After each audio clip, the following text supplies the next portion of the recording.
Assalamualaikum warahmatullahi wabarakatuh. Good morning, or good afternoon, or good night. I'm Taufan Wendra from class 4B Agroteknologi. Today, I will presenting about the climate change. Glaciers are melting, sea levels are rising, cloud forests are dying, and wildlife is scrambling to pass. It has become clear that humans have caused most of the past centuries warming by releasing heat-trapping gases are we power our modern lives, called greenhouse gases. Their levels are higher than any time in the last 800,000 years.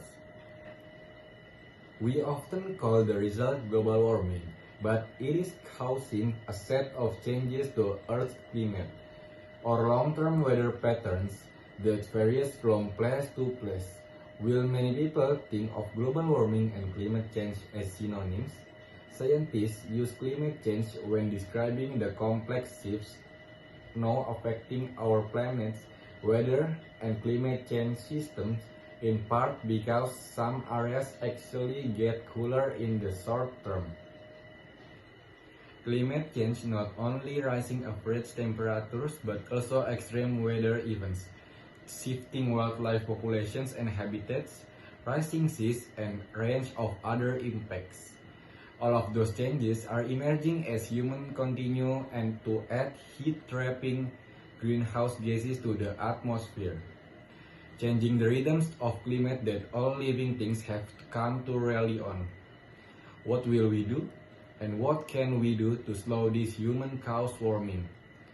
How will we cope with the changes we've already set into motion? Will we struggle to figure it out? The fate of the earth as we know it costs forests, farms, and snow-capped mountains hangs in the balance. First of all, we must understanding what is the greenhouse effect. The greenhouse effect is the warming that happens when certain gases in the Earth atmosphere trap heat. These gases let in light but keep heat from escaping, like the glass walls of a greenhouse, hence the name. Sunlight shines into the Earth's surface, where the energy is absorbed and radiated back into the atmosphere as heat. In the atmosphere, greenhouse gas molecules trap some of the heat, and the rest escapes into the space. The more greenhouse gases concentrate in the atmosphere, the more heat gets locked up in the molecules.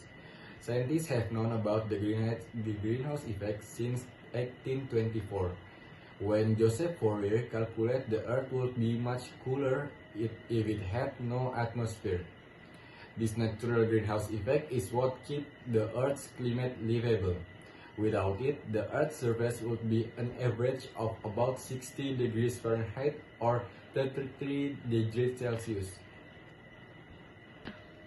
In 1895, the Swedish chemist Svante Arrhenius discovered that humans could increase the greenhouse effect by making carbon dioxide, a greenhouse gas. He kicked off the 100 years of climate research that has given us a sophisticated understanding. For thousands of years now, emissions of greenhouse gases to the atmosphere have been balanced out by greenhouse gases that are naturally absorbed. As a result, greenhouse gas concentrations and temperatures have been fairly stable, which has allowed human civilization to flourish within a consistent climate. Now, humans have increased the amount of carbon dioxide in the atmosphere by more than a third since the Industrial Revolution. Changes that have historically taken thousands of years are now happening over the course of decades. Aren't the temperature change natural? Human activity isn't the only factor that affects the Earth's climate. Volcanic eruption and variations in solar radiation from sunspot, solar wind, and the Earth's position relative to the Sun also play a role. So do large-scale weather patterns such as El Nino. But climate models that scientists use to monitor Earth's temperatures take those factors into account. Changes in solar radiation levels as well as minute particles suspended in the atmosphere from volcanic eruption. For example, have contributed only about 2% to the recent warming effect. The balance comes from greenhouse gases and other human-caused factors, such as land use change. The short timescale of this recent warming is similar as well. Volcanic eruption, for example, emit particles that temporarily cool the Earth's surface, but their effect lasts just a few years. Events like El Nino also work on fairly short and predictable cycles. On the other hand, the types of the global temperature fluctuations have contributed to ice age occur on a cycle of 100,000 years.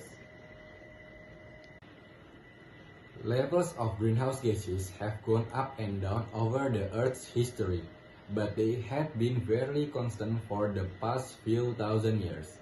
Global average temperatures had also stayed fairly constant over that time until the past 150 years. Through the burning of fossil fuels and other activities that have emitted that large amount of greenhouse gases, particularly over the past few decades, humans are now changing the greenhouse effect and warming Earth significantly, and in ways that promise many effects, scientists warn.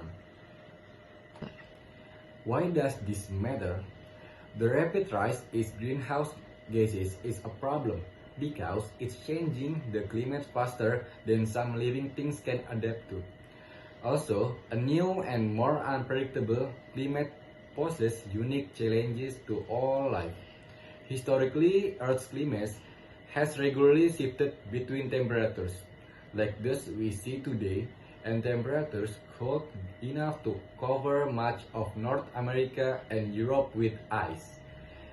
The difference between average global temperatures today and during the ice age is only about 9 degrees or 5 degrees Celsius, and the swings have tended to happen slowly over hundreds of thousands of years.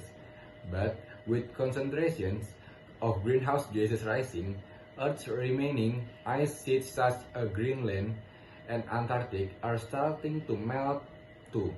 That extra water could rise sea level significantly and quickly.